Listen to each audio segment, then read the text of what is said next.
Je voudrais dans un premier temps présenter mes condoléances les plus attristées à la famille d'Adolphe Nshimirimana et aussi toute ma sympathie à l'endroit de M. Pierre Claver Mbonimpa et à son association, la PRODH. Mais également, j'ai appris qu'il y a d'autres officiers et d'autres leaders, soit de l'opposition, soit du CNDF qui ont été assassinés. À cela aussi, je présente à leur famille toutes les condoléances, mes condoléances les plus attristées.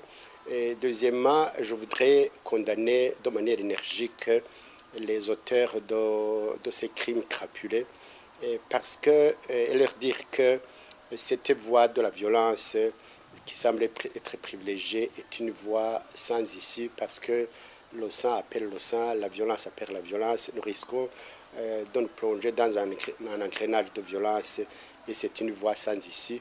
Elle a été essayée par ceux qui sont au pouvoir, mais fin des fins, la solution est venue non pas du canon, mais plutôt de la table des négociations. Donc je voudrais redire à tous ceux-là qui ont pris cette option que c'est une voie qui n'aboutit pas.